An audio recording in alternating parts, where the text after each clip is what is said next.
अल्हम्दुलिल्लाहि रब्बिल आलमीन वस्सलातु वस्सलामु अला सय्यिदिल अंबिया'i वल मुरसलीन हबीबिना व मौलाना मुहम्मदिन व आलिहि व अस्हाबिहि अजमईन अम्मा बाद फ़अऊज़ु बिल्लाहि मिनश शैतानिर रजीम बिस्मिल्लाहिर रहमानिर रहीम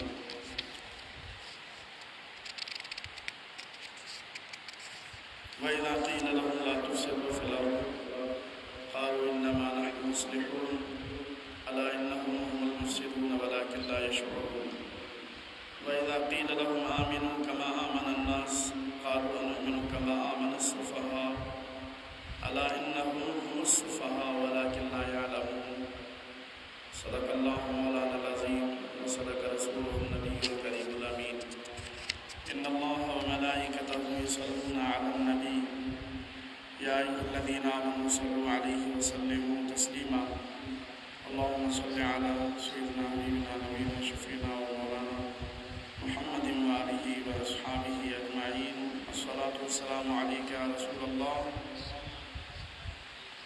बाबा दे बुलंद करके बुलाइदा अस्सलातु वस्सलामु अलैका या रसूलल्लाह अस्सलातु वस्सलामु अलैका या हबीबल्लाह अस्सलातु वस्सलामु अलैका या नबीयल्लाह व अला आलिका व अस्हाबिका या नूरल्लाह। सूरतुल बकरा आयत नंबर 11, 12, 13 अल्लाह से इरशाद फरमायो ये पोयां मज़मून आयो पे पहिरीं अल्लाह से मोमिननि जी तारीफ़ कई वरी अल्लाह ताला काफ़रनि जी बारे में इरशाद फरमायो त काफ़रनि खे तव्हां ॾज जो ख़बर ॿुधायो या न ॿुधायो उहे ईमान कोन आणींदा। इन जे करे त उन्हनि पंहिंजी बद अख़लाक़ी बद किरदारी जे करे ऐं रसूलुल्लाह सल्लल्लाहु अलैहि वसल्लम सां अदावत जे करे अल्लाह से उन्हनि जे दिलनि ते मोहर हणी छॾी आहे ऐं उन्हनि जे कननि ते बि मोहर लॻल आहे ऐं उन्हनि जे अखियुनि ते पर्दा आहिनि। यानी रसूलुल्लाह सल्लल्लाहु अलैहि वसल्लम जेका उन्हनि खे नसीहत फरमाइनि था त हू उनखे सही तरीक़े सां ॿुधनि कोन था। हुज़ूर करीम अलैहिस्सलातु वस्सलाम जे उन्हनि हिदायतुनि ऐं नसीहतुनि खे सम्झण जी कोशिशि नथा कनि ऐं जंहिं अख सां रसूलुल्लाह सल्लल्लाहु अलैहि वसल्लम खे ॾिसणु खपे उन अख सां हबीब करीम अलैहिस्सलातु वस्सलाम जो दीदार उन्हनि खे नसीब कोन थियो आहे। काफ़िरनि खां पोइ अल्लाह साईं मुमिननि में अहिड़ा माण्हू जेके ज़ाहिर में त पंहिंजे पाण खे मुस्लमान सॾु आहिनि पर उन्हनि जे दिलनि में अहिड़ा के अक़ीदा हुजनि जिन सां ईमान जो दारो मदार कमज़ोर थी पवे या ईमान खां ई माण्हू ख़ारिज थी पवे उन गिरोह खे मुनाफ़िक़ जे नाले सां क़ुरान पाक यादि कयो आहे। अल्लाह से इब्तिदा में इरशाद फरमायो त माण्हू मां कुझु माण्हू अहिड़ा आहिनि जेके चवनि था त असां अल्लाह ऐं क़यामत ते ईमान आंदो पर उहे हक़ीक़त में ईमान वारा कोन्हे। उहे अल्लाह ई मोमिननि खे धोखो ॾियणु चाहिनि था पर हक़ीक़त में उहे पंहिंजे पाण खे धोखो ॾियनि था पर उन्हनि खे इन ॻाल्हि जो इल्मु कोन्हे को। उन्हनि जे दिलनि में बीमारी आहे, बीमारी यानी बुग़्ज़े रसूल जी हुज़ूर करीम अलैहिस्सलातु वस्सलाम सां अदावत जी दीन सां मुख़ालिफ़त जी उन्हनि जे दिलनि में बीमारी आहे। अल्लाह से फरमाए थो त पोइ उन्हनि जी बीमारी खे अल्लाह से अञा वधायो वलहुम अज़ाबुन अलीमुन बिमा कानू यक्सिबून ऐं उन्हनि जे लाइ दर्दनाक अज़ाब आहे जो उहे कूड़ ॻाल्हाइनि था। कूड़ यानी मुनाफ़िक़ माण्हू जॾहिं पंहिंजे काफ़रनि सां मिले थो त चवे थो त आउं तव्हां सां गॾु आहियां ऐं जॾहिं रसूलुल्लाह सल्लल्लाहु अलैहि वसल्लम जी बारगाह में अचनि था या सहाबा किराम रिज़वानुल्लाहि ताला अलैहिम अजमईन सां उहे मिलनि था त उहे वरी चवंदा त असीं तव्हां सां गॾु आहियूं त इहो माना हुननि जो हिकिड़ो कूड़ आहे। अल्लाह से फरमायो त इन कूड़ जे करे क़यामत जे ॾिहाड़े उन्हनि खे दर्दनाक अज़ाब ॾिनो वेंदो। अल्लाह करीम जी ज़ात बाबरकात इंशाअल्लाह पंहिंजे हबीब जे सदके गुनाह गुनाहनि खां बचाए। वाइज़ा क़ील लहुम ला तुफ़्सिदू फ़िल अर्ज़, ऐं जॾहिं उन्हनि खे चयो थो वञे त ज़मीन में फ़साद न फैलायो। अला इन्नहुम हुमुल मुफ़्सिदून वलाकिन ला यशऊरून, जॾहिं उन्हनि खे चयो थो वञे त ज़मीन में फ़साद न फैलायो त उहे चवनि था त असीं इस्लाह करण वारा आहियूं, असीं फ़साद नथा फैलायूं। रसूलुल्लाह सल्लल्लाहु अलैहि वसल्लम जे ज़माने में जेके मुनाफ़िक़ हुआ उहे मुनाफ़िक़ यहूदियुनि जी पैदावार हुआ।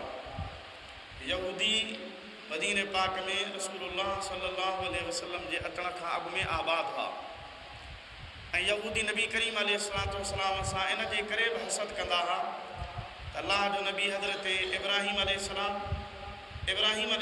खे अलाह सी ॿ पुट ॾिना, हज़रत इस्माइल अलैहिस्सलाम ऐं हज़रत इसहाक़ अलैहिस्सलाम।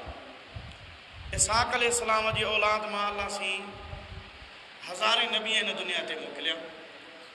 इसहाक़ अलैहिस्सलाम जी औलाद मां हज़रत याकूब अलैहिस्सलाम बि नबी, इसहाक़ अलैहिस्सलाम बि नबी। याकूब अलैहिस्सलाम जो पुटु हज़रत यूसुफ अलैहिस्सलाम उहो बि अल्लाह जो नबी। याकूब जो नालो ई इसराईल हो। बनी इसराईल हिकिड़ो वॾो क़बीलो ऐं ख़ानदान हो जंहिंमां हज़ारे नबी आया, उहे सभु हज़रत याकूब अलैहिस्सलाम जी औलाद मां। ऐं याकूब अलैहिस्सलाम इसहाक़ अलैहिस्सलाम जो पुटु, इसहाक़ अलैहिस्सलाम हज़रत इब्राहिम अलैहिस्सलाम जो पुटु। इब्राहिम अलैहिस्सलाम जो ॿियो फ़र्ज़ंद हज़रत इस्माईल अलैहिस्सलाम। अॼु इस्माईल अलैहिस्सलाम जी औलाद मां को मशहूरु नबी अलाह सी कोन मोकिलियो। यहूदी इन इंतज़ार में हा त उहो आख़िरी नबी ईंदो, पर हज़रत याकूब अलैहिस्सलाम जी औलाद मां ईंदो, छो त यहूदी मूसा अलैहिस्सलाम खे मञींदा हुआ। मूसा अलैहिस्सलाम हज़रत याकूब अलैहिस्सलाम जी औलाद मां। मूसा अलैहिस्सलाम बनी इसराईल खे फ़िरऔन जे क़ैद मां आज़ादु कयो हो त मूसा अलैहिस्सलाम खे यहूदी मञींदा हुआ। यहूदी चइबो ई उनखे जेको तौरात खे मञण वारो हुजे, मूसा अलैहिस्सलाम ते जंहिंजो ईमान हुजे। त हुननि जो इहो इंतज़ारु हो त आख़िरी नबी बनी इसराईल मां ईंदो, माना असां यहूदियुनि जे तरीक़े मां ईंदो, यहूदियुनि जे औलाद मां ईंदो, असांजे ख़ानदान मां ईंदो। पर हुज़ूर करीम सल्लल्लाहु अलैहि वसल्लम खे अल्लाह साईं हज़रत इस्माईल अलैहिस्सलाम जी औलाद मां हिन दुनिया ते मोकिलियो। इस्माईल अलैहिस्सलाम जी औलाद मां के जलीलुल क़द्र नबी यानी मशहूरु मारूफ़ के नबी कोन आया। कुझु नबियनि जो ज़िक्र अचे थो, पर उहे बि अहिड़ा जिन जो क़ुर पाक में नालो या उन्हनि जो ज़िक्र न आहे। जॾहिं इस्माईल अलैहिस्सलाम जी औलाद मां हुज़ूर करीम अलैहिस्सलातु वस्सलाम जावा ऐं 40 सालनि जी ज़ाहिरी उमिरि में रसूलुल्लाह सल्लल्लाहु अलैहि वसल्लम ऐलान नबूवत फरमायो। वरी मके पाक में रहिया, मदीने पाक ताईं बि ॻाल्हियूं पहुतियूं त हुज़ूर से ऐलान नबूवत कयो आहे। यहूदियुनि नबी से जे नबूवत जो इनकार इन जे करे कयो त हू चवंदा हुआ त हुज़ूर करीम अलैहिस्सलातु वस्सलाम बनी इसराईल जे औलाद मां अचे हा, लिहाज़ा ही नबी कोन्हे, छो त नबी उहो हूंदो जेको याकूब अलैहिस्सलाम जी औलाद मां अचे। हीउ याकूब अलैहिस्सलाम जी औलाद मां कोन्हे, लिहाज़ा ही नबी कोन्हे। उन नबी से जे नबूवत जो इनकार कयो। हुज़ूर सी जॾहिं मके पाक खां मदीने पाक ॾे हिजरत करे आया त उन्हनि यहूदियुनि कुझु माण्हुनि खे लालचूं ॾेई, कुझु माण्हुनि जो ज़हन वाश करे उन्हनि जे ज़हन में इहा ॻाल्हि हुई त जॾहिं नबी अचे ई याकूब अलैहिस्सलाम जी औलाद मां थो त पोइ नबी से आहे कोन। पोइ उन्हनि दीन जी मुखालिफ़त करण जे लाइ आसान तरीक़ो जेको हुननि इस्तेमालु कयो उहो इहो कयो त उन्हनि चयो त जेकॾहिं ज़ाहिर ज़हूर मुखालिफ़त कंदासीं त मुस्लमाननि सां जंग थींदी त उन जंग में असांखे कामयाबी कान मिलंदी। ऐं उहो साम्हूं जेका मुखालिफ़त हूंदी त लाज़मी उहो असांखे मस्जिद में अचणु कोन ॾींदा, पंहिंजे महफ़िलुनि में अचणु कोन ॾींदा, पंहिंजे मीटिंगुनि में अचणु कोन ॾींदा, पंहिंजे जेके राज़ न्याज़ जूं ॻाल्हियूं हूंदियूं उहे असांजी ख़बर कान पवंदी। पोइ उन्हनि तरीक़ो इहो इस्तेमालु कयो त हुज़ूर साईं ॾे आया ऐं ज़ाहिरी तरह उन्हनि जेको आहे माना कलमो पढ़ियो। ज़ाहिर में उन्हनि फटका, टोपियूं, ॾाढ़ियूं, नमाज़ूं, हुलियो, तरीक़ो सभु रसूलुल्लाह सल्लल्लाहु अलैहि वसल्लम वारो। पर अल्लाह साईं महबूब करीम अलैहिस्सलातु वस्सलाम जे दीन खे वुसात अता फरमाई आहे ऐं हुज़ूर साईं सभिनी जे लाइ नबी बणिजी आयो आहे। हाणे किथे मथां कंहिं माण्हू जे ज़हन में इहो सुवालु वञे त जेकॾहिं नबी साईं अलाह जो नबी हो ऐं ग़ैब जो इल्मु नबी साईं खे हो त पोइ नबी साईं उन्हनि मुनाफ़िक़नि खे सुञातो छो कोन? हालांकि अलाह साईं पाण क़ुरान पाक में केतिरियूं सूरतूं नाज़िल फरमायूं। मुनाफ़िकून मुकम्मल हिकिड़ी 28 सिपारे में सूरत आहे जंहिंजो नालो ई आहे सूरतुल मुनाफ़िकून। सूरत तौबा में मुनाफ़िकनि जो तमामु घणो ज़िक्र आहे। ही तक़रीबन ॿियो रुकू मुकम्मल ॿियो मुनाफ़िकनि जे बारे में आहे, यानी सूरे बक़रा जीअं शुरू थिए थी त हिन जो ॿियो रुकू मुकम्मल मुनाफ़िकनि जे बारे में आहे। यानी अल्लाह साईं महबूब करीम अलैहिस्सलातु वस्सलाम अॻे निशानियूं पार पता सभु ॿुधाए छॾिया, पर हबीब जी इहा रहमत हुई ऐं अल्लाह साईं पंहिंजे महबूब खे हिकिड़ो इम्तिहान ॾिनो त अॻिते बि अहिड़ा माण्हू पैदा थी सघनि था तव्हांजे तरीक़े में, तव्हांजी ज़िंदगीअ में अहिड़ा माण्हू अचनि, तव्हां उन्हनि सां पंहिंजे हिकमत अमली सां डील कयो त जीअं ईंदड़ जेके मुस्लमान हुजनि उहे तव्हांजे उन नक्शे क़दम मां फ़ाइदो हासिलु कनि। अल्लाह से हबीब अलैहिस्सलातु वस्सलाम खे फरमाए, हाणे क़ुरान शरीफ़ चवे पियो त जॾहिं उन्हनि खे चयो थो वञे त ज़मीन में फ़साद न कयो, माना नबी से उन्हनि खे चयो न, पर हू चवंदा हुआ त असीं फ़साद कोन था कयूं, असीं त इस्लाह करण वारा आहियूं। हाणे इस्लाह कहिड़ी, हू सम्झंदा हुआ त माज़ अल्लाह नबी से अलाह जो नबी कोन्हे पंहिंजे पर में, ऐं हू चवंदा त नबी उहो आहे जेको यहूदनि जे तरीक़े ते हुजे। बनी सूरे बकरा जे आख़िर में हिन जो वरी इब्तिदा तफ़सील सां ज़िक्र आहे। माना हू चवंदा त जॾहिं बनी इसराइल में नबी ईंदो, ॿी कंहिं ख़ानदान में नबी ईंदो ई कोन, त हू चवंदा त असीं इस्लाह था कयूं जो मुस्लमाननि खे, माण्हुनि खे नए दीन खां बचायूं था, असीं माण्हुनि खे पुराणे दीन ते हलायूं था। अलाह सिंह जी ज़ात बाबरकात फरमायो न, बल्कि अला इन्नहुम हुमुल मुफ़्सिदून वलाकिन ला यशऊरून। इन्हनि खे इन ॻाल्हि जो शऊर ई कोन्हे को, इन्हनि खे इन ॻाल्हि जो इदराक सम्झ अकुल फ़हम ई कोन्हे, जंहिं ॻाल्हि खे ही इस्लाह पिया सम्झनि हक़ीक़त में उहो फ़साद आहे। छो त हक़ीक़त में इस्लाह इहा आहे त रसूलुल्लाह सल्लल्लाहु अलैहि वसल्लम अल्लाह जो आख़िरी नबी आहे, जेको मुस्तफ़ा खे मञींदो उहो ई इस्लाह वारो आहे, जेको हबीब जे दर जी मुखालिफ़त कंदो अल्लाह से फरमाए थो त उहो फ़साद करण वारो आहे। ॿी वजह आलिमनि इहा लिखी आहे त जेके मुनाफ़िक़ हूंदा हुआ मदीने पाक में 7 जी तादाद में हुआ, उहे फ़साद इन तरीक़े सां बि कंदा हुआ त मुस्लमाननि जी हिकमत अमली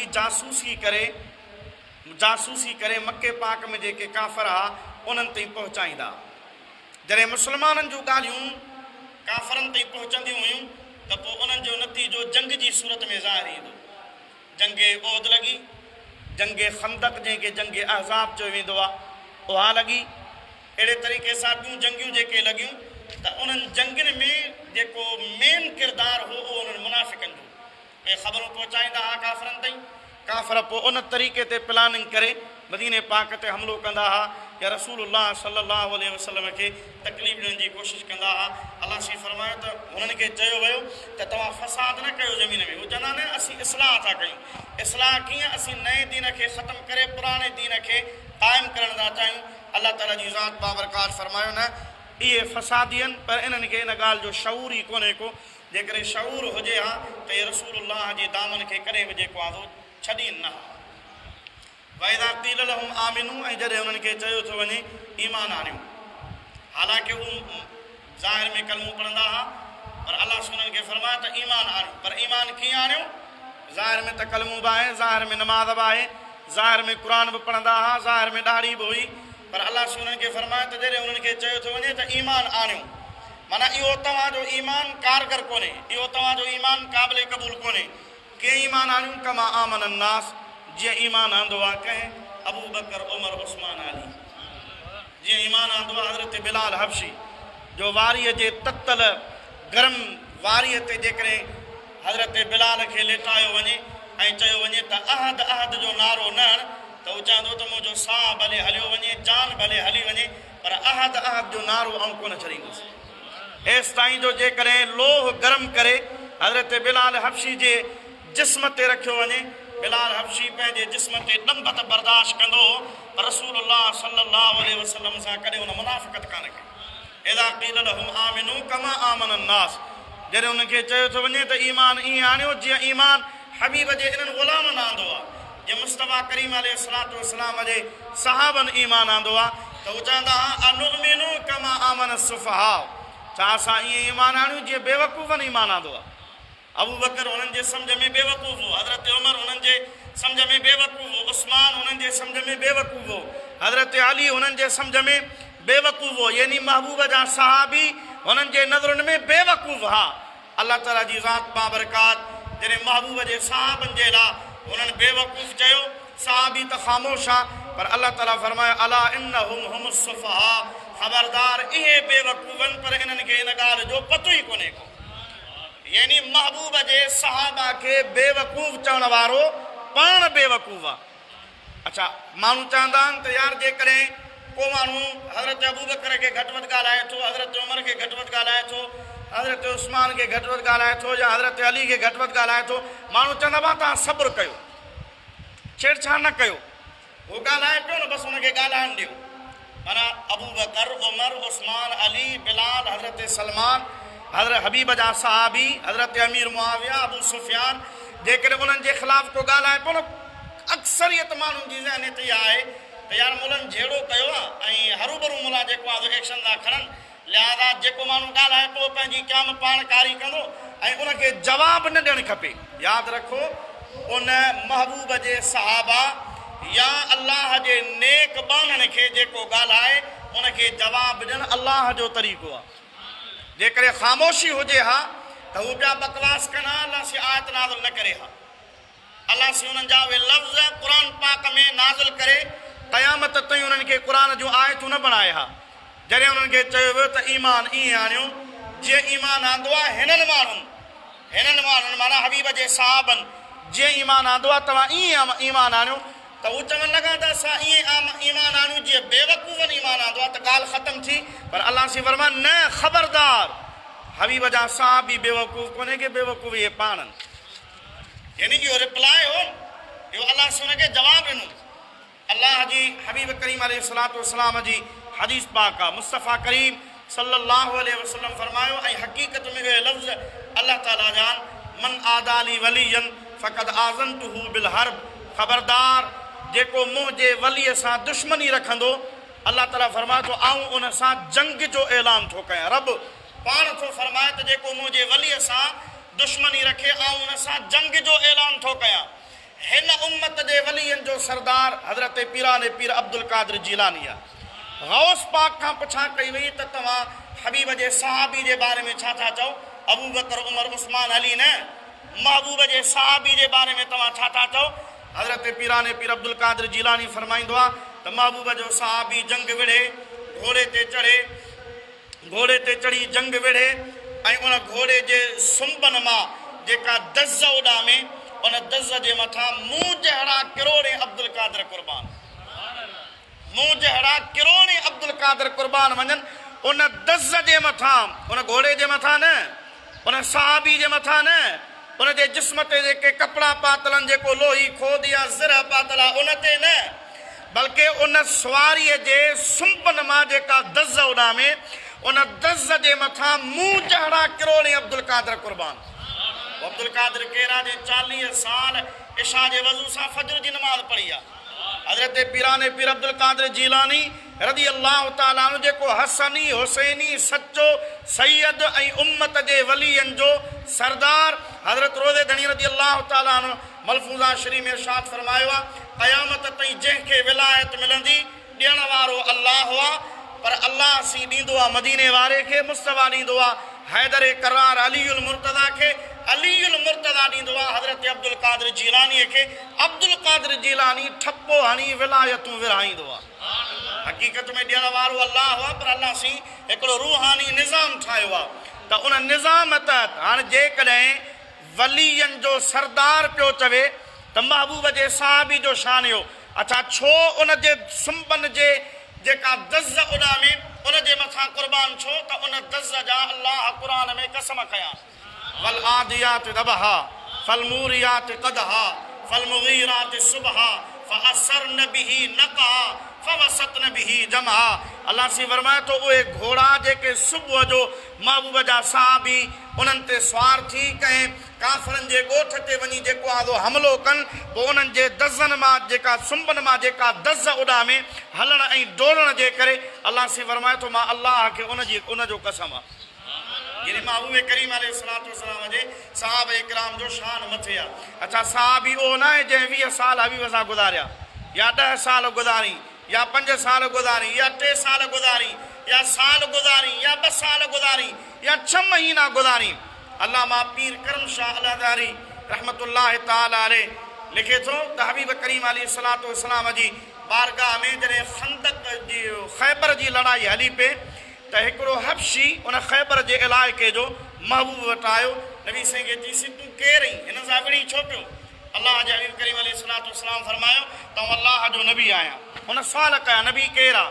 नबी साईं हुनखे ॿुधायो त अल्लाह सी जंहिंखे नबूवत रिसालत किताब शरीयत ॾेई अल्लाह सी हुनखे दुनिया जे माण्हुनि जी इस्लाह जे लाइ हिदायत जे लाइ मोकिले, उहो जेको आहे अल्लाह जो नबी हूंदो आहे। साईं पोइ जेकॾहिं तव्हां ते ईमान आणिजे त फ़ाइदो, अल्लाह जे हबीब फरमा जेको मूं ते ईमान आणींदो अल्लाह सी हुनखे जहन्नम खां बचाए जन्नत में दाख़िल कंदो। हुन चयोसीं मूंखे थोरी मोहलत ॾियो, ॿकरियूं मुंहिंजे मालिक जूं आहिनि, मालिक मुंहिंजो आहे यहूदी, ऐं ॿकरियूं उनखे ॾेई अचां पोइ तव्हांजी ख़िदमत में अचां थो। अल्लाह जे हबीब हुनखे इजाज़त ॾिनी। मुस्तफ़ा करीम जो दीन ज़बरदस्ती वारो कोन्हे को, न त महबूब हुनखे चवंदा वे ॿकरियूं दुश्मन जूं पाण ॾे था रखूं, पर नबी साईं फरमाए वञ भले जंहिंजी अमानत आहे उनखे अमानत ॾेई आहे। हू वियो पंहिंजे मालिक खे अमानत ॾेई मोटी आयो। हबीब अलैहिस्सलातु वस्सलाम खे चईसीं हाणे मूंखे कलमो पढ़ायो। नबी साईं हुनखे कलमो पढ़ायो। नबी साईं खे चईसीं मूं में ऐं जन्नत में केतिरो फ़र्क़ु आहे? आउं जन्नत खां केतिरो परे आहियां? रहमत वारे नबी फरमा फ़र्क़ु एतिरो आहे, बसि तूं हीअ तलवार खण, वञी यहूदियुनि सां विड़, गाज़ी थी मोटी आए त सुरखरू थी ईंदे, पर जेकॾहिं उते तोखे क़त्ल कयो वियो त तूं शहीद थींदे। पर शहीद थींदे तुंहिंजो रूह जिस्म मां अञा निकिरंदो ई मस, जिस्म तुंहिंजो पियो हूंदो, रूह निकिरी अल्लाह जी बारगाह में हाज़िर थी जन्नत में पहुचंदो। हबीब करीम अलैहिस्सलातु वस्सलाम खे चईसीं पोइ बसि देरि न कयो, मूंखे तलवार ॾियो। इहो टाइम हो फज्र खां ज़ोहर जे विच जो। फज्र खां ज़ोहर जे विच में हुन कलमो पढ़ियो। महबूब हुनखे तलवार ॾिनी, हू वञी विढ़ियो, विढ़ंदे विढ़ंदे शहीद थियो। हुनजो जिस्म खणी आया, जिस्म पियो हो। हबीब पंहिंजी चादर खईं, मुस्तफ़ा हुनजे चहिरे तां जेका दज़ लॻल हुई गुबार मिटी हबीब उहा हटाइनि पिया। साहबी चवंदासीं इहा ख़िदमत असांखे ॾियो, असीं इन जे चहिरे तां जेका मिटी वग़ैरह लॻल आहे उहा असीं था हटायूं। अल्लाह जे हबीब फरमायो न, मां ॾिसां पियो त फ़रिश्ता पाण में जहिड़ो पिया कनि, हर फ़रिश्तो पियो चवे त हिन जो रूह आऊं खणी वञा, ऐं फ़रिश्ता हिन जे जिस्म तां हिन जे मुंहं तां दज़ पिया हटाइनि। मां मोहम्मद उन्हनि फ़रिश्तनि सां गॾिजी हिन जे चहिरे तां दज़ पियो हटायां। अल्लाह जे हबीब करीम अलैहिस्सलातु वस्सलाम जे उम्मत जे आलमनि फरमायो आहे त हिकिड़े ॾींहं में या ॿिनि टिनि कलाकनि में न उन रोज़ा रखिया, न उन ते हज फ़र्ज़ु थियो, न उन ते ज़कात फ़र्ज़ु थी, न उन ते जेको आहे नमाज़ फ़र्ज़ु थी थो। त नमाज़ फ़र्ज़ु तॾहिं ते जॾहिं वक़्तु अचे, नमाज़ जो को वक़्तु कोन आयो त हुन ते नमाज़ फ़र्ज़ु कान्हे। फज्र जो वक़्तु गुज़री वियो, ज़ोहर जो वक़्तु अञा आयो कोन हो, नमाज़ हुन ते फ़र्ज़ु कान हुई, पर हबीब करीम अलैहिस्सलातु वस्सलाम फरमायो त हुनजो रूह जन्नत में आहे। त यानी कहिड़ी शइ हुई? इहा हबीब जी मोहबत हुई, मुस्तफ़ा जो ईमान हो जेको हुनखे जन्नत में वठियो पियो वञे। वइज़ा क़ील लहुम आमिनू, त हाणे आलिमनि हिते लिखियो आहे त इहो ॿिनि टिनि कलाकनि वारो सहाबी कुल्लम वअदल्लाहुल हुस्ना, अल्लाह सी महबूब जे सभिनी सहाबनि सां जन्नत जो वाइदो फरमायो आहे।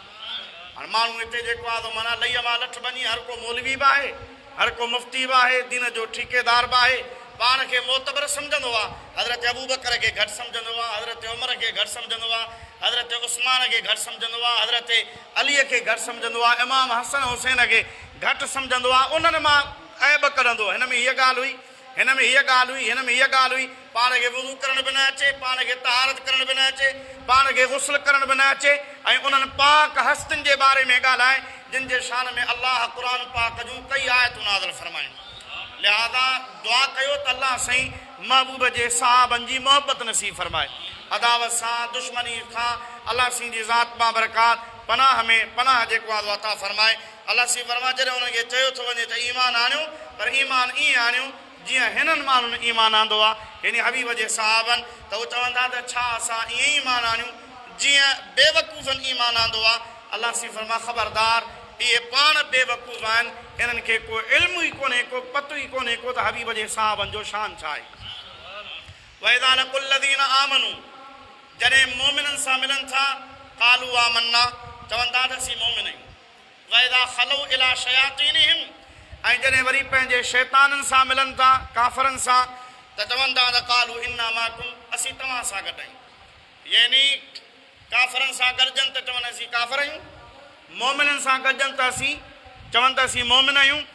अच्छा, इन्नमा नहनु मुस्तहज़िऊन, यानी इहा ॻाल्हि त थी मुनाफ़िक़नि जी, पर हू अॻिते कहिड़ी बेअदबी कंदा हुआ, उन्हनि खे चयो वेंदो जॾहिं काफ़र मोमिननि वटि आया चवंदासीं मोमिन आहियूं, मोमिन उन्हनि खे तरीक़ो बि सेखारींदा, विहारींदा, मोहबत ॾींदा, पर वरी जॾहिं काफ़रनि ॾे वेंदा यहूदनि ॾे उन्हनि खे चवंदा हुआ तव्हां त मुस्लमाननि सां गॾु हो, चवंदा न असीं तव्हां सां गॾु आहियूं, तव्हां सां गॾु असां सां गॾु आहियो त पोइ तव्हां मुस्लमाननि सां गॾु छा पिए कयो, त इन्नमा नहनु मुस्तहज़िऊन, असां त उन्हनि सां वरी मश्करी पिए कई, असां मज़ाक पिए कयूं उन्हनि खे, असां उन्हनि खे बेवकूफ़ बि बणायो, असां मिड़ई जेको आहे हुननि जा राज़ हुननि जूं ॻाल्हियूं जेको आहे कढण जे लाइ वियासीं पिए।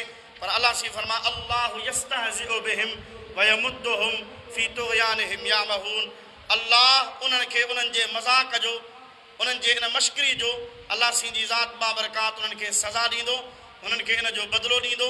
व यमुद्दुहुम फी तुग़यानिहिम, ऐं उन्हनि खे जेको आहे पंहिंजे सरकशीअ में ढर थो ॾे, यामहून त भले उन में पिया भटकनि, भले उन में जेको आहे पिया फिरनि। हिन आयत जे तर्जुमे में केतिरा ई माण्हू तर्जुमो ग़लति करे वेंदा, जेकॾहिं ज़ाहिरी लफ़्ज़नि ॾे निहारजे त हिन जो तर्जुमो आहे अल्लाहु यस्तहज़िउ बिहिम, हुननि चयो त असीं मश्करी था कयूं, मज़ाक था कयूं। कुझु माण्हुनि तर्जुमो इहो कयो आहे त अल्लाह बि उन्हनि सां मश्करी थो करे, अस्तग़फिरुल्लाह, इहो अल्लाह जे शान जे ख़िलाफ़ु आहे। मश्करी मज़ाक हिकिड़ो कबीह फ़ेल आहे, मश्करी मज़ाक हिकिड़ो कबीह फ़ेल आहे। अल्लाह जी ज़ात बाबरकात कंहिं बि ऐब खां पाक आहे। सुबहान अल्लाह जो मतिलबु इहो आहे त माना अल्लाह पाक आहे, पाक आहे छा का मुनज़्ज़हुन अन शरीक, अल्लाह सी पंहिंजे पाण खे कंहिंखां शरीक करण खां पाक आहे, अल्लाह सी हर ऐब खां पाक आहे, कूड़ खां, गिला खां, कंहिं बि गुनाह खां रब करीम जी ज़ात बाबरकात पाक आहे। अल्लाह सी जी ज़ात बाबरकात जे लाइ ईअं चवनि त अल्लाह उन्हनि सां मश्करी थो करे, अल्लाह उन्हनि सां मज़ाक थो करे, या अल्लाह जी बेअदबी आहे। कुझु माण्हुनि अहिड़ा तर्जुमा कया आहिनि, उहे चवनि था त हिन जो तर्जुमो ईअं आहे, पर आला हज़रत इमाम अहमद रज़ा फ़ाज़िल बेरेलवी रहमतुल्लाह ताला अलैह कंज़ुल ईमान जेको उर्दूअ में तर्जुमो कयो, वरी उनजो सिंधीअ में तर्जुमो दरगाह शरीफ़ पीर जो ॻोठ जे मदरसा जामिया राशिदिया जे मोहतमिम उनजे साबिक़ पेश इमाम शेखुल हदीस मुफ़्ती मोहम्मद रहीम सिकंदरी दामत बरकातुल आलिया, वरी उनजो सिंधीअ में तर्जुमो कयो मुफ़्ती अब्दुर रहीम सिकंदरी तफ़सीर कौसर शाह मर्दा शाह, उहो सिंधीअ में उनजो जेको आहे माना पुराणी सिंधीअ में हो, जेको पीसी कोट वारनि छपरायो हो, पर उनखे सलेस आसान सिंधीअ में वरी ॿीहर मुफ़्ती साहिबु छपरायो पंहिंजे मदरसे मां। अल्लामा मुफ़्ती बुलबुल मदीना मोहम्मद इदरीस ॾाहिरी मुफ़स्सिर क़ुरान, जंहिं सिंधीअ में क़ुरान पाक जो मुफ़स्सल पहिरियों तफ़सीर लिखियो आहे, इहो 8-10 जिल्दनि में सिंधीअ में जेको आहे ॿियो अहिड़ो तफ़सीर मुफ़स्सल कोन्हे को जेको हाजी इदरीस ॾाहिरी साहिबु लिखियो आहे। अलाह सी हुनखे वॾी जमात अता फरमाए। त उन्हनि सिंधी आलमनि जेको माना तर्जुमो कयो आहे, या उर्दू आलमनि बि अहले सुन्नत जे जेको तर्जुमो कयो उहो ईअं आहे त अल्लाह यस्तहज़िउ बिहिम, ऐं उहो वाक़ई अदब वारो बि आहे, यानी माना बेअदबनि तर्जुमो इहो कयो त अल्लाह सी उन्हनि सां मश्करी थो करे, पर अहले सुन्नत व जमा जे आलमनि मुफ़स्सिरनि तर्जुमो कयो त अल्लाह उन्हनि खे इन्हनि जी इन मश्करीअ जी सज़ा ॾींदो।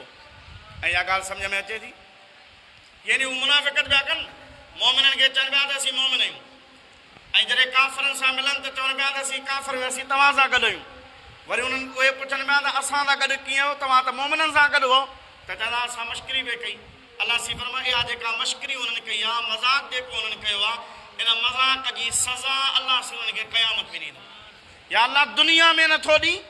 अलाह सी फरमाए थो त हिननि खे यमुद्दुहुम फी तुग़यानिहिम यामहून, हिननि खे भले डर आहे, भले इहे सरकशी कनि, भले इहे जेको आहे माना भटकनि, भले जेको ईअं न त माना हिननि ते फिलफोर अज़ाब अचे, फिलफोर जेकॾहिं हिननि जे मथां सख़्ती अचे, फिलफोर हिननि खे क़त्ल कयो वञे, फिलफोर हिननि जी रूह खे कब्ज़ कयो वञे, हिननि खे मौत अची वञे, त क़यामत जे ॾियारे ही चवंदा असांखे मोहलत ई कान मिली, असां त बसि थोरी गुस्ताखी कई त असांखे ओॾी महिल ई सज़ा मिली, मोहलत असांखे कान मिली। अलाह सी फरमाए क़यामत में को बि उज़ुर खणी न अचे, बल्कि दुनिया में उनखे 20 साल 30 साल 40 साल 50 साल 60 साल मोहलत आहे उनखे, भले हू जेको आहे भटकजंदो रहे, मोटी आयो त मुंहिंजी रहमत वॾी आहे, मां अलाह पाक जी ज़ात बाबरकात उनखे बख़्शे छॾींदुसि। पर जेकॾहिं न मोटी आयो त पोइ भले बि भटके, जहन्नम जी बाहि हुन जे लाइ तयारु आहे। मां शवाल में शायदि अर्ज़ु कयो हो हज़रत सैयदना अमीर हमज़ा रज़ी अल्लाह ताला अन्हु खे क़त्ल कयो हज़रत वहशी दर्दनाक अंदाज़ में क़त्ल कयो हुई। क़त्ल करण खां पोइ दिल वारो पासो जेको आहे खोले कलेजो ॿाहिरि कढी उहो कलेजो हिंदा नाले हिकिड़ी औरत खे ॾिनो हुई जंहिं हुन कलेजे खे चॿारियो हो। ॻाइण जी कोशिशि कई पर ॻी कान सघी। हुन जूं अखियूं कढियूं वियूं, ज़ुबान जेको आहे वढी वई, चप वढिया विया, कन वढिया विया, मुसलो बणायो वियो हुनखे हज़रत सैयदना अमीर हमज़ा खे। पर उहो ई वहशी कॾहिं किॾां वञे, कॾहिं किॾां वञे, कॾहिं किॾां वञे, दर बदर। हुनखे कंहिं सलाह ॾिनी त तूं रसूलुल्लाह वटि वञ, वञी ईमान आण, मुस्तफ़ा बि तोखे माफ़ करे छॾींदो त अलाह बि तोखे बख़्शे छॾींदो। ईअं किॾां वियो जेको आहे भॼंदे। पोइ हज़रत वहशी डिॼंदे डिॼंदे पुछा कंदे कंदे कंदे हबीब वटि आयो। मुस्तफ़ा जे साम्हूं जीअं आयो त हबीब जो मुंहुं मुबारक, चहिरो मुबारक कावड़ में गुस्से में ॻाढ़ो थी वियो। अलाह सी वही मोकिली, रब करीम मुस्तफ़ा खे फरमा हबीब तो वटि अचे पियो ईमान जी दौलत वठणु, त हिनखे कलमूं पढ़ा, हिनखे मुस्लमान कर। हबीब वटि आयो, चाचे जो कातिल हो, चाचे जो, सॻे चाचे जो। ऐं उहो रुॻो चाचो कोन हो बल्कि महबूब जो थन शरीक भाउ हो। महबूब तमामु उनखे घणो असदुर रसूल हुनजो लक़ब हो, माना शेर रसूल, मुस्तफ़ा करीम जो शींहुं। हबीब करीम अलैहिस्सलातु वस्सलाम उन हज़रत वहशी खे कलमूं पढ़ायो, पर महबूब उन ॾे निहारीनि कोन पिया। हज़रत वहशी पाण थो चवे त महबूब जॾहिं पहिरियों चकर आऊं वियुसि मुस्तफ़ा मूले जेका नज़र कई बसि ऐं उहो हिकिड़ो भेरो हबीब वटि वेठो, महबूब जे उन रोब ऐं दबदबे जे करे वरी ऐं हबीब जी ख़िदमत में कोन वियुसि। त माना मुस्तफ़ा मूंखे दड़को ॾे, मथां हबीब मूंखे ॻाल्हि वॾे, इन जे करे। पर हो मुस्लमान, हो मोमिन, कलमो पढ़ियो, हबीब जो सहाबी थियो। हज़रत नबी पाक जे विसाल खां बाद में मुसैलम कज़्ज़ाब हिकिड़ो बदबख़्त माण्हू हो जंहिं नबूवत जो ऐलान कयो हो। हज़रत अबू बकर सिद्दीक़ उनखे ख़तमु करण जे लाइ, मारण जे लाइ मुस्लमाननि जो लश्कर मोकिलियो। उन लश्कर में हज़रत वहशी बि हो ऐं उन हज़रत वहशी जंहिं नेज़े सां हज़रत अमीर हमज़ा खे शहीद कयो हो, उन ई नेज़े सां मुसैलम कज़्ज़ाब खे क़त्ल कई। क़त्ल करे पोइ हज़रत अबू बकर सिद्दीक़ ॾे आयो। अबू बकर सिद्दीक़ खे चई साईं अॼु मुंहिंजे दिलि में कुझु तसल्ली आई आहे त मुस्तफ़ा जे चाचे खे जेको मूं शहीद कयो हो उनजो कफ़ारो मूं अॼु अदा करे छॾियो आहे। जो होॾा हबीब जे चाचे खे शहीद कयो हुउमि, पर अलाह जे हबीब ईमान जी दौलत ॾिनी। दीन जो पहिरियों कूड़ो नबूवत जो दावेदार जंहिं कूड़ी नबूवत जी दावा कई, अॼु उनखे उन ई नेज़े साम्हूं मारियो आहे। मुंहिंजे दिलि खे कुझु तसल्ली मिली आहे त महबूब जे उन चाचे जे क़त्ल जो कुझु कफ़ारो मूं अदा कयो आहे। यानी हबीब करीम अलैहिस्सलातु वस्सलाम जी बारगाह में अहिड़ो माण्हू जेको भुली भुली वरी बि अचे त अलाह जे हबीब करीम अलैहिस्सलातु वस्सलाम वरी बि उनखे पंहिंजे गले सां लॻायो आहे। पर जेको सरकशी में हुजे, जेको कुफ्र में हुजे, जेको दीन जी दुश्मनी में हुजे, जेको हबीब करीम अलैहिस्सलातु वस्सलाम जे बुग़्ज़ में हुजे, अल्लाह ताला जी ज़ात मां बरकात फरमाए थो त उनखे मोहलत आहे। भले जेको आहे पंहिंजे सरकशीअ में जेको आहे भले पियो भटके, पर इन्हनि माण्हुनि जी हालत कहिड़ी आहे? अलाह सी फरमाए थो उलाइका लज़ी नश्तरवु दलालत बिल हुदा, इहे उहे माण्हू आहिनि जिन गुमराहीअ खे हिदायत जे बदिले में ख़रीद करे छॾियो आहे। हिकिड़ो माण्हू जेको वापार करे ऐं वापार में ईअं हूंदो आहे त का शइ वठंदो आहे त का शइ ॾींदो आहे, ऐं जॾहिं बदिले में का शइ वठंदो आहे त उनखे उहो साह खां वधीक सां ॾींदो आहे। लाज़मी उन मां फ़ाइदो वठंदो, उनखे जेको आहे तातींदो जेकॾहिं तातण जहिड़ी शइ हूंदी, उनखे हिफ़ाज़त कंदो जेकॾहिं हिफ़ाज़त करण जहिड़ी शइ हूंदी, उनखे नुक़सानु कोन पहुचाईंदो। अलाह सी फरमाए थो मुनाफ़िक़नि जो अजीब वापार आहे जो इन्हनि गुमराहीअ खे हिदायत जे बदिले में ख़रीद करे छॾियो आहे। हिन हिदायत ॾेई इन्हनि गुमराही ख़रीद कई आहे। हाणे जेको माण्हू हिदायत ॾेई गुमराही ख़रीद करे उनखे मारे छॾियो, उहो गुमराहीअ खां हटंदो कोन। पर अलाह सी फरमाए थो फमा रबिहत तिजारतुहुम, तिजारत माण्हू कंदो आहे त उन में को न को फ़ाइदो सोचींदो आहे त मुंहिंजो इन मां रुपए जो फ़ाइदो आहे, 5 रुपए जो आहे, 10 रुपए जो आहे, मुंहिंजे घर जो फ़ाइदो आहे, मुंहिंजो फ़ाइदो आहे, फ़ाइदो सोचींदो आहे। अलाह ताला फरमाए थो इन्हनि जी तिजारत न को दुनिया में फ़ाइदो ॾींदी, न को आख़िरत में फ़ाइदो ॾींदी। वमा कानू मुहतदीन, ऐं इहे जेको आहे कॾहिं बि हिदायत वारी राह जेको आहे इन्हनि खे पतो ई कोन पियो आहे। जेकॾहिं हिदायत वारी राह ते इहे अचनि हा, पंहिंजी जान ॾेई छॾीनि हा, पर मुस्तफ़ा करीम अलैहिस्सलातु वस्सलाम जे दामन खे न छॾीनि हा। हाणे इन जे बदिले में जेके हबीब जा सहाबी हा, उन्हनि गुमराही खे ख़तमु करे छॾियो, शिरक खे, कुफर खे, हबीब जी दुश्मनी जेका हुई उनखे ख़तमु करे हबीब करीम अलैहिस्सलातु वस्सलाम जी ज़ात बाबरकाह जी बारगाह में ईअं आया जो उन्हनि पोयूं ज़िंदगी जूं जेके बि कारस्तानियूं हुयूं उहे सभई ख़तमु करे उहे हबीब करीम अलैहिस्सलातु वस्सलाम जा सचा सिपाही बणिजी विया हुआ। महबूब करीम अहिड़ा कई सहाबी, अबू जहल जो पुटु इकरमा, अबू जहल जो सॻो पुटु आहे, ऐं अबू जहल जे लाइ नबी साईं फरमायो त हिन उम्मत जो फिरऔन आहे। इकरमा जंगे बदर में रसूलुल्लाह सल्लल्लाहु अलैहि वसल्लम जे साम्हूं विड़ियो हो, जंगे ओहद में बायो, केतिरियूं जंगियूं हुन विड़ियूं, पर जॾहिं महबूब मको फतह कयो त हज़रत इकरमा भॼणु लॻो। एतिरे क़दुरु सीरत निगारनि लिखियो आहे त जेकॾहिं बाहि ॿरियल में इकरमा वञे त बाहि बि चवे त इकरमा मूंखे परे वञ, मूंखां परे थी, मूंखे तोखे साड़ण जो हुकुम ई कोन्हे को। जेकॾहिं समुंड जे किनारे ते वञी बीहे या कंहिं दरिया जे किनारे ते ऐं इरादो करे त बसि टुॿी हणी पंहिंजे पाण खे मारियां त हुन पाणी मां आवाज़ अचे त इकरमा हलियो वञ, मूंखे तोखे ॿोलण जो हुकुम ई कोन्हे को।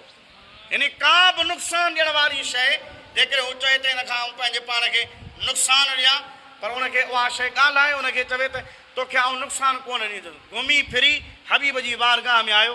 मुस्तफ़ा करीम अलैहिस्सलातु वस्सलाम ईअं कोन ॾिनो त तूं अबू जहल जो पुटु आहीं, तूं काफ़र जो पुटु आहीं, हुन मूंखे ॾाढियूं जेको आहे तकलीफ़ूं ॾिनियूं हुयूं। न, महबूब करीम अलैहिस्सलातु वस्सलाम फरमायो छा खपे, किसी ईमान जी दौलत वठणु आयो आहियां। हबीब करीम अलैहिस्सलातु वस्सलाम कलमो पढ़ाए हुनखे पंहिंजो साहबी बणाए छॾियो। अहिड़ा कई जंगे फतह मक्का, जॾहिं मको फतह थियो, महबूब करीम अलैहिस्सलातु वस्सलाम 10,000 सहाबी पाण सां गॾु वठी आया।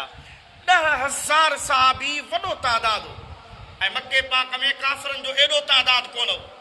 महबूब अचनि हा त हिकिड़े माण्हूअ खे बि न छॾींदा जेकॾहिं इंतकामी कार्रवाई कनि हा, पर महबूब आया। हुज़ूर साईं फरमायो जे यूसुफ अलैहिस्सलाम पंहिंजे 10 भाइरनि खे बसि ईअं बख़्शे छॾियो हो, का बि उन्हनि खे मयार कान ॾिनी। मुंहिंजो किरदारु यूसुफ खां कई गुना मथे आहे। ला तस्रीब अलैकुमुल यौम यग़फिरुल्लाहु लकुम व हुव अरहमुर राहिमीन। अॼु तव्हांजे मथां का बि मलामत कान्हे का, अलाह बि तव्हांखे माफ़ु करे छॾियो आहे त मूं बि तव्हांखे माफ़ु करे छॾियो। पर मुंहिंजी जंग उन सां आहे जेको विढ़ंदो, हथियार फिटो करे त उन सां लड़ाई कान्हे का।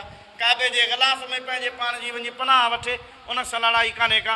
अबू सुफ़ियान जे घर में हली वञी उन जी पनाह वठे, उन सां मुंहिंजी लड़ाई कान्हे का, पर जेको विढ़ंदो असीं दिफ़ा कंदासीं।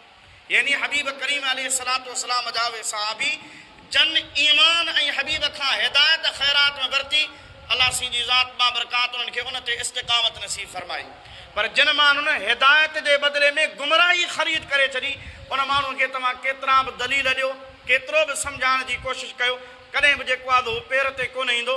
पर हा, ईअं थी सघे थो मता हू तव्हांखे जेको आहे माना छिके वञे। लिहाज़ा जंहिं वटि इल्मु हुजे ऐं पंहिंजे अक़ीदे ते जंहिंखे पुख़्तगी हुजे, उहो ॿिए जी इस्लाह करे सघे थो। पर जंहिंखे इल्मु कोन्हे को, उहो पंहिंजे पाण खे ई जेकॾहिं साबित क़दम रखे त हिन दौर जे हिसाब सां इहा वॾी जेको आहे गनीमत चइबी। मसलुहुम कमसलिल लज़ी इस्तौक़द नारा, उन्हनि जो मिसाल ईअं आहे। अलाह सी हिकिड़ी माना कहावत जो मिसाल ॾिनो आहे त उन्हनि जी मिसाल ईअं आहे जीअं कंहिं हिकिड़े माण्हूअ बाहि जेको आहे माना ॿारी अहिड़े इलाइक़े में जिते ऊंदाही आहे ऐं उनखे बाहि जी ज़रूरत पए त जीअं का शइ नज़र अचे। फलम्मा अदाअत मा हौलहू, पोइ जॾहिं बाहि ॿारी ऐं बाहि उनजे चौधारी जेका रोशनी माना चौधारी जेको माहौल हो उनखे जेको आहे बाहि रोशन करे छॾियो। पर ज़हब अल्लाहु बिनूरिहिम, जॾहिं उहा रोशनी थी त अलाह सी उन्हनि जी नज़र ख़तमु करे छॾी। हाणे बाहि कहिड़े कम जी, माना हिकिड़े माण्हूअ बाहि ॿारी या रोशनी कई, पर रोशनी जीअं उहा बाहि ॿरी ऐं रोशनी थी, अलाह सी उनजी नज़र ख़तमु करे छॾी। हाणे जॾहिं नज़र ख़तमु थी वई त हाणे उहा बाहि हुनजे कहिड़े कम जी आहे। वतरकहुम फी ज़ुलुमातिन ला युबसिरून, ऐं उन्हनि खे अहिड़ियुनि ऊंदाहियुनि में छॾे ॾिनई जो हू ॾिसनि कोन था। यानी इहो मिसाल आहे उन्हनि जो जिन वटि हबीब क़ुर खणी आयो, जिन वटि मुस्तफ़ा करीम सल्लल्लाहु अलैहि वसल्लम शरीयत खणी आयो, हबीब नबूवत जो ऐलान, महबूब रिसालत जो पैगाम जेको आहे खणी आयो, इंतज़ार में हा त को नबी अचे। यानी हिकिड़ो माण्हू जंहिंखे ऊंदाहीअ में रोशनी जी ज़रूरत हुई त उन बाहि ॿारी, पर जीअं ॿरी तीअं उन पंहिंजूं अखियूं बंदि करे छॾियूं, यानी महबूब जो इनकार करे छॾी। हाणे उहा बाहि हुनखे कहिड़ो फ़ाइदो ॾींदी। अलाह सी फरमाए इन्हनि मुनाफ़िक़नि जो मिसाल बि ईअं आहे। हबीब उन्हनि वटि क़ुर खणी आयो, शरीयत खणी आयो, पर हुननि पंहिंजे बदकिरदारी ऐं पंहिंजे बुग़्ज़ जे करे जॾहिं हुननि हबीब सां बुग़्ज़ कयो त गोया के नबूवत हुननि वटि आई, ईमान बि हुननि खे मिलियो, पर अलाह सी हुननि जी नज़र ख़तमु करे छॾी, हुननि खां हिदायत जो नूर ख़तमु थी वियो त हाणे उहो ईमान हुननि खे न को फ़ाइदो, कंहिं बि क़िस्म जो को बि फ़ाइदो कोन ॾींदो। सुम्मुन बुकमुन उम्युन फहुम ला यरजिऊन, इहे ॿोड़ा गूंगा ऐं अंधा आहिनि, इहे कॾहिं बि कोन मोटंदा। हिकिड़ो माण्हू ॿोड़ो हुजे, गूंगो हुजे, अंधो हुजे, तव्हां हुनखे कीअं सम्झाईंदो? कहिड़े तरीक़े सां जेको आहे तव्हां भई न को कननि खां ॿुधनि था, न को अखियुनि खां ॾिसनि था, ऐं न कोई जेको आहे ज़ुबान सां उन्हनि खे जेको आहे ॻाल्हाइण जी ताक़त आहे। इहे माण्हू उन्हनि जो मिसाल ईअं आहे, यानी महबूब करीम अलैहिस्सलाम जी का जेको आहे ॻाल्हि हक़ जी हू ॿुधनि कोन था, हक़ जी ॻाल्हि ॾिसनि कोन था, ऐं हक़ जी ॻाल्हि पंहिंजी ज़ुबान सां चवनि बि कोन था। त लिहाज़ा इन्हनि जो मिसाल ईअं आहे, इहे माण्हू ईअं आहिनि जीअं माना सुम्मुन बुकमुन उम्युन फहुम ला यरजिऊन। ॿियो मिसाल अलाह से ॾिनो औ कसय्यिबिन मिन अस्समाइ फीहि ज़ुलुमातुन व रअदुन व बरक़ुन, या वरी अहिड़ी बरसाति जेका आसमान मां वसे पर उन में टे शयूं हुजनि, ज़ुलुमातुन ऊंदाही बि हुजे, वरादुन ऐं वरी उन मां विज बि जेको आहे माना लॻे बिजली, रादुन माना गोड़ बि जेको आहे माना लॻे आवाज़ हुजे हुनजो खड़के वारो, बरकुन ऐं बिजली बि जेको आहे माना उन में हुजे, ऊंदाही बि हुजे, गोड़ बि हुजे ऐं गॾु जेको आहे बिजली बि हुजे। यजअलून असाबिअहुम, इहे पंहिंजे कननि खे पंहिंजे आङुरियुनि में ज़ोर सां जेको आहे माना घुसाइनि था, मिन सवाइक़, छाजे करे? उन गोड़ जे कड़के जे करे, कड़कदार आवाज़ जे करे, हज़रल मौत, मौत खां डिॼंदे, वल्लाहु मुहीतुम बिल काफ़िरीन, ऐं अलाह सी काफ़िरनि खे घेरो वेठो आहे। इहो मिसाल कीअं आहे? हिकिड़ो माण्हू जेको वञे पियो कंहिं सुनसान इलाइक़े मां, राति जो टाइम आहे, बरसाति वसे पई, ऊंदाही बि आहे, गोड़ बि लॻे पई ऐं बिजली बि लॻे पई। हाणे हुन माण्हूअ खे बिजली जी ज़रूरत त पए थी त माना आऊं हलां, पर गोड़ जो आवाज़ हुनखे उन सुनसान इलाइक़े में परेशान करे थो। ऊंदाही आहे, हले तरे थो त यकादुल बरक़ु यख़्तफ़ु अबसारहुम कुल्लमा अदाअ लहुम मशौ फीह, या बिजली जेका लॻे थी उहा बि ईअं त क़रीब आहे जो हुन जूं नज़रूं ख़तमु करे छॾे। जॾहिं रोशनी थिए थी त हले थो, जॾहिं ऊंदाही थिए थी त बीह थो रहे। वलौ शाअ अल्लाहु लज़हब बिसमइहिम व अबसारिहिम, जेकॾहिं अलाह सी चाहे हा त हिननि जे नज़र खे बि ख़तमु करे छॾिया, हिननि जे ॿुधण खे बि ख़तमु करे छॾिया, छो त अलाह सी हर शइ जे मथां क़ादिर आहे। यानी इस्लाम जेको आणे थो, जेको मुस्लमान थिए थो, गोया के इहो ईमान उन बरसाति जे मिसल आहे, पर उन में इम्तिहानात आहिनि। यानी ईअं कोन्हे को अहसिबल लज़ीन अन युतरकू अन यक़ूलू आमन्ना वहुम ला युफ्तनून, माण्हू ईअं था चवनि था असां ईमान आंदो, हाणे कंहिं बि क़िस्म जी आज़माइश कान ईंदी, का परेशानी कान ईंदी, बसि बिना कंहिं इम्तिहान, बिना कंहिं आज़माइश जे असीं जन्नत में दाख़िल थींदासीं। अल्लाह ताला जी ज़ात बाबरकात फरमायो न, अल जन्नत तहत ज़िलाल सुयूफ, जन्नत ईअं आसानी सां कान्हे का, बल्कि जन्नत तलवारुनि जे साए जे हेठियां आहे। जेकॾहिं जन्नत में वञिणो आहे त पहिरीं उहो जेको आहे माना उते ई गुज़रणो पवंदो, यानी इम्तिहान पास जेको आहे करणा पवंदा। काफ़रनि खे डपु हूंदो त असीं मथां मरी न वञूं, असां मथां काफ़रनि जी मुखालिफ़त कंदासीं, मथां असांखे केरु मारे न वञे, मथां असांखे जेको आहे केरु क़त्ल न करे वञे। हुननि जे ज़हन में इहा हुई, पर जेके हबीब जी बारगाह में ईमान जिन आंदो, मुस्तफ़ा ते जिन कलमूं पढ़ियो, महबूब करीम अलैहिस्सलाम उन्हनि खे ॿुधाए छॾियो त ज़िंदगी तमामु मुख़्तसर आहे, कुल्लु नफ़्सिन ज़ाइक़तुल मौत, हर साह वारी शइ खे मौत जो ज़ाइक़ो चखणो आहे। हिते कंहिंखे बि कोन जेको आहे रहणो आहे, सामान 100 बरस का पल की ख़बर नहीं, हिकिड़ी घड़ीअ जी बि का ख़बर कान्हे का त उहा घड़ी बि जेको आहे गुज़रंदी या कान गुज़रंदी, जवान ते, पोड़े ते, बीमार ते, या सही सालम जेको आहे उन ते कोन्हे को। बसि इज़ा जाअ अजलुहुम ला यस्ताखिरून साअतन वला यस्तक़दिमून, जॾहिं मौत जो उहो पैगाम अची वियो, टाइम अची वियो त हिकिड़ी घड़ी न को अॻिते थींदो, न को जेको आहे पोइते थींदो। मुनाफ़िक़नि जी मुनाफ़िक़ी जी हिकिड़ी वजह इहा बि हुई त उहे मौत खां जेको आहे डिॼंदा हुआ। उहे चवंदा त असीं इम्तिहाननि वारी न, बल्कि असांखे आराम वारी ज़िंदगी खपे, असांखे आसाश वारी ज़िंदगी खपे, असांखे सुकून ऐं इत्मिनान वारी ज़िंदगी खपे। अल्लाह ताला जी ज़ात बाबरकात फरमा त पोइ उन्हनि जो मिसाल ईअं आहे, जे आसमान मां बरसाति वसे, उन में ऊंदाही बि हुजे, उन में गोड़ बि हुजे, उन में बिजली बि हुजे, पोइ जॾहिं गोड़ पंहिंजो कड़को करे त उन कड़के जे करे जेको आहे कननि में पंहिंजूं आङुरियूं विझी छॾींदा आहिनि त जीअं मौत खां जेको आहे बचनि। ऐं जॾहिं वरी बिजली जेको आहे ईंदी आहे, रोशनी ॾींदी आहे त हू क़रीब आहे त उन्हनि जे नज़रुनि खे जेको आहे झटे वठे। जॾहिं रोशनी थिए थी त हलनि था ऐं जॾहिं ऊंदाही थिए थी त बीहनि था। माना मुनाफ़िक खे जॾहिं सवलाई थिए थी त उहो चवंदो आऊं मुस्लमान आहियां, ऐं मुस्लमाननि सां गॾु आहियां, ऐं मोमिन आहियां। पर जॾहिं उनखे का ॾुखियाई अचे थी त पोइ हू पंहिंजे ईमान सां फिरियो वञे। ऐं हक़ीक़त में ईमान जो इम्तिहान इहो आहे, सुख मिले तॾहिं बि अलाह जे अमर ते राज़ी रहे, पर जे ॾुख मिले तॾहिं बि अलाह जे अमर ते राज़ी रहिजे। हुज़ूर करीम अलैहिस्सलातु वस्सलाम फरमायो क़यामत जे होलनाकनि मां ऐं क़ुर्बे क़यामत जे फितननि मां हिकिड़ो वॾो फितनो फितनतुल दज्जाल बि आहे, फितनतुल मसीह दज्जाल।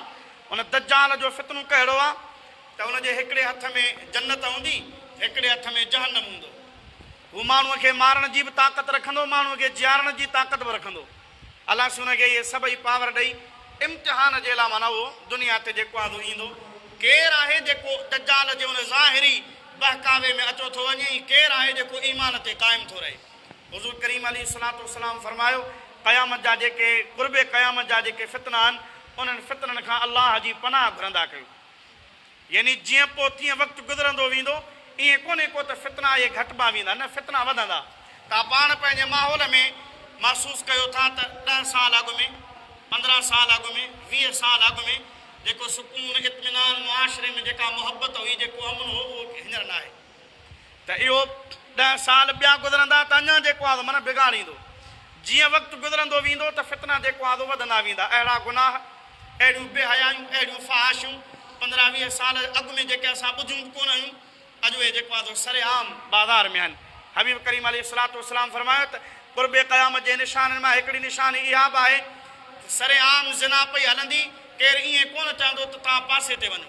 ऐं उहो माहौल जेको आहे अॼु असांजे सिर्फ़ु बैरूनी दुनिया में न बल्कि असांजे इस्लामी जमहूरिया पाकिस्तान में बि जेको आहे ऐं ज़ुल्म दर ज़ुल्म इहो आहे त कंहिंखे इहा हिमत कान्हे का जो माना ॿिए खे रोके, ॿिए खे चवे उन बुराई खे। जेकॾहिं माहौल मुआशर माण्हू चइबो आहे पंहिंजी क़यामत पाणे कारी कंदा, बसि पियो हलनि छा कयूं।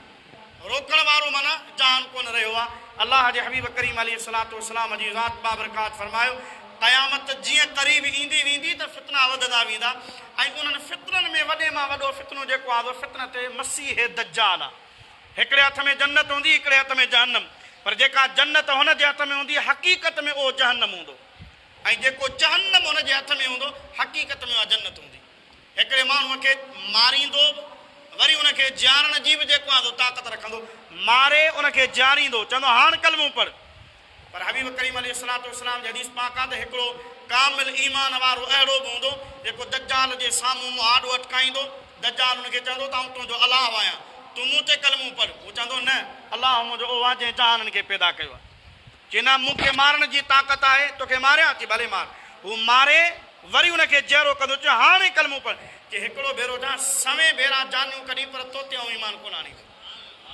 महबूब करीम अलैहिस्सलातु वस्सलाम जी हदीस पाक आहे। मुस्तफ़ा करीम अलैहिस्सलातु वस्सलाम फरमाए जंहिं माण्हूअ उनजे ज़ाहिरी बहकावे खे ॾिसी उनखे जेकॾहिं पंहिंजो अलाह तस्लीम कयो त ज़ाहिर में जेका जन्नत आहे उहा हक़ीक़त में जहन्नम हूंदो। पर जंहिं उनजी मुखालिफ़त कई ऐं उनखे जेको उन मुखालिफ़ खे जेकॾहिं हुन ज़ाहिरी जेको जहन्नम आहे उन जहन्नम में दाख़िल कयो, पर उहा जहन्नम कोन हूंदो, उहो उनजे लाइ जन्नत हूंदो। अलाह सिंधी ज़ात मां बरकात शल अहिड़नि फितननि खां असां ई तव्हांखे पनाह में पनाह नसीब फरमाए। हुज़ूर करीम अली हज़रत रोज़े मलफूज़ा शरीफ़ में इरशाद फरमायो आहे, हुज़ूर साईं खां पुछा कई वई, साईं भला इन दज्जाल जे फितने खां केरु माण्हू बचंदो? माना जेकॾहिं अहिड़ो दौरु अचे जो दज्जाल जो दौरु अची वञे त तव्हांजे उम्मतीअ खे उन खां बचण जो ॾस ॾियो त तरीक़ो कहिड़ो आहे? हबीब करीम अलैहिस्सलातु वस्सलाम फरमायो जेको ला इलाहा इल्लल्लाह जे ज़िक्र जी तस्बीह वधीक कसरत सां पढ़ंदो अलाह सी उनखे दज्जाल जे फितने खां महफ़ूज़ रखंदो। शल अलाह सी पंहिंजे महबूब जे सदके असां ई तव्हांखे कामिल ईमान नसीब फरमाए। रब करीम जी ज़ात बाबरकात दुख में सुख में पंहिंजी ज़ात तां राज़ी रहण में अलाह सी जी ज़ात बाबरकात असां ई तव्हांखे सआदत नसीब फरमाए। हज़रत इमाम हुसैन अली मक़ाम रज़ी अल्लाह ताला असुल ईमान हो आहे, असुल जेको आहे माना कामिल ईमान हुनखे चइजे।